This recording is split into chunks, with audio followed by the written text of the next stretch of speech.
اللہ الرحمن الرحیم وصلی اللہ علیہ نبی الامی وعلی آلہ وسلم۔ سب سے پہلے میں میزبان مکرم اور تمام اکابرین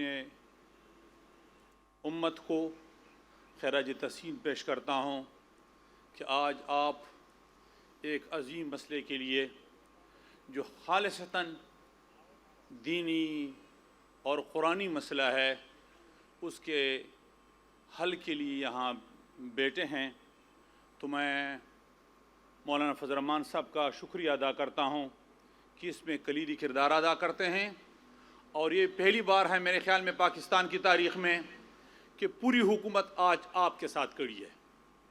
یہ اس سے پہلے نہیں ہوا ہے۔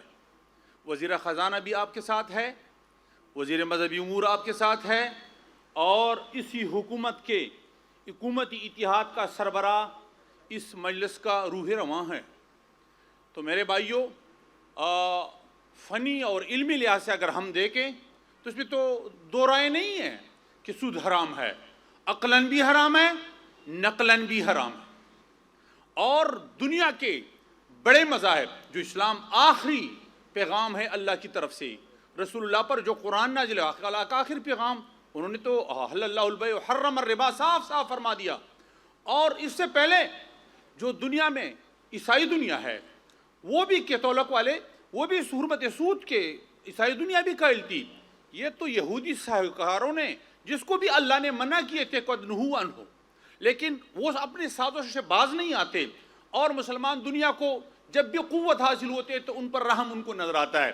اسپین میں جب مسلمانوں کی قوت تھی تو انہوں نے ان یہودیوں کو وہاں پناہ دی تھی، عیسائیوں کے ظلم سے تنگ آ کر وہاں بیٹھے تھے، اور پھر وہاں انہوں نے سازش کر کے کیتھولک میں ایک اور فرقہ پیدا کیا، پروٹسٹنٹ، اور اس سے سود کی حلت کا فیصلہ صادر کیا، فتویٰ حاصل کیا عیسائی دنیا سے۔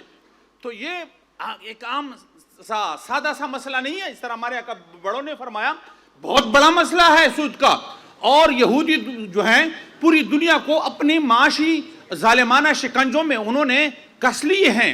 تو اسی حوالے سے یہودیوں کی اس سازش کو ناکام بنانا کوئی آسان کام نہیں ہے۔ ہمارے بزرگوں نے جس طرح فرمایا کہ یہاں جو ہیں حق اور طاقت میں وہ توازن ہمارے اداروں میں نہیں ہے، حق کو حق نہیں سمجھتے، طاقت کو حق سمجھتے ہیں۔ تو اس کے لیے ضروری ہے کہ پھر میدان عمل میں کون ہوتے ہیں۔ آپ لوگ یہاں صرف تقاریر پر اکتفا نہ کرے براہ کرم، جب میدان عمل سچتا ہے، اور جس طرح ہمارے بزرگوں نے فرمایا کہ عدالت وہ فیصلے نہیں کرتے، وہ فیصلے کس طرح کریں گے، کس کے لیے عدالت رات کے وقت کھولتے ہیں، جس کے پیچھے قوت ہو۔ تو آپ کے ساتھ قوت نہیں ہے، ہم پاکستان میں مسلمانوں کے ساتھ قوت نہیں ہے، اسلام کے نام پر آزاد ہوا ہے۔ تو آپ فیصلہ کریں آج کہ جتنے پاکستان کے مسلمان ہیں وہ سب نکلے عدالت کے سامنے بیٹھ جائے کہ کسی جج کو باہر نکلے کی اجازت نہیں دیں گے جب تک آپ یہ فیصلہ نہ صادر نہ کرے کہ سود حرام ہے۔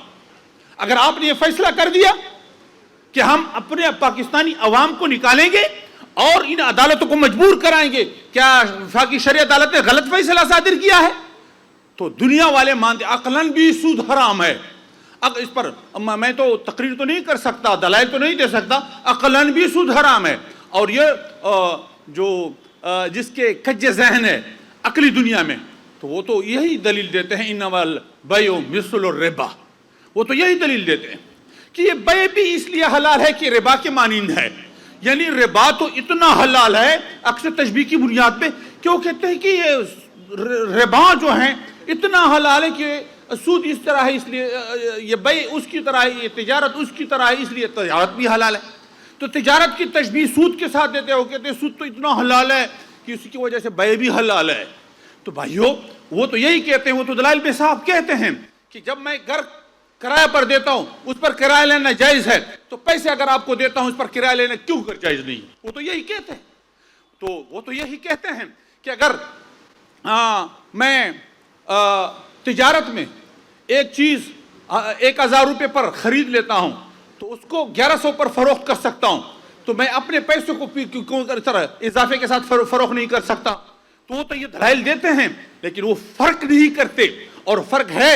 دیکھو یہ جس مثلاً جنس جو اشیاء ہے، موٹر ہے، یہ کار ہے، یہ جو پرانا ہو ایک نیا ہو تو اس کی ویلیو میں فرق ہوتا ہے یا نہیں؟